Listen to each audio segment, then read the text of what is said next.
Okay. So పోటీ పరీక్షల విషయంలో రేవంత్ రెడ్డిది డబుల్ స్టాండర్డ్ కాదు. ఆ రోజు ప్రతిపక్షంలో ఉన్నప్పుడు గ్రూప్ 2, గ్రూప్ 1 ఎగ్జామ్స్ కేసీఆర్ గారు పెట్టాలని నిర్ణయం తీసుకుంటే వాయిదా వేయాలి, 2 పరీక్షలు ఒక్కసారి ఎట్లా రాస్తారు అని చెప్పి ఈయన గారు ఆ రోజు మాట్లాడినాడు, ట్వీట్ పెట్టినాడు. మొన్న ముఖ్యమంత్రి అయిన తర్వాత ఇదే పిల్లలు అశోక్ నగర్లో రోడ్ల మీదకి వచ్చి పరీక్షలు వాయిదా వేయాలంటే ఇది ప్రతిపక్షాల కుట్ర అన్నాడు. తలకు మాసినోడే పరీక్షలు వాయిదా వేయాలంటారని, చదువు రానోళ్ళే పరీక్షలు వాయిదా వేయమంటారని నోటికి వచ్చినట్టు ఈయన మాట్లాడిండు.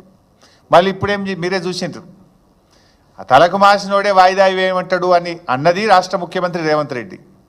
ఆ పరీక్షలు వాయిదా వేసింది రాష్ట్ర ముఖ్యమంత్రి రేవంత్ రెడ్డి. ఇప్పుడు ఎవడు తలకు మాసినోడే? ఇప్పుడు ఎవడు తలకు మాసినోడు? నువ్వే కదా అన్నావు తలకు మాసినోడే వాయిదా వేయమంటాడని చెప్పి, మరి వాయిదా వేసింది కూడా నువ్వే కదా.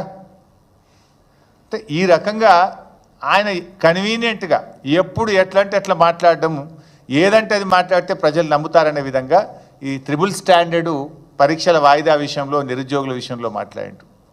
నిరుద్యోగుల విషయంలో ఇంకా చాలా విషయాలు కూడా ఉన్నాయి. మొదటి సంవత్సరంలోనే 2 లక్షల ప్రభుత్వ ఉద్యోగాలు ఇస్తామని చెప్పిండ్రు. 2 లక్షలు కాదు కదా, 10,000 కూడా వీళ్ళు ఇచ్చినవి లేవు. అన్నీ కేసీఆర్ గారు ఇచ్చిన నోటిఫికేషన్లే. అంతే తప్ప జాబ్ క్యాలెండర్ విషయంలో ఫెయిల్ అయినరు. నిరుద్యోగ యువకులను కూడా కన్వీనియంట్గా మోసం చేసిండ్రు.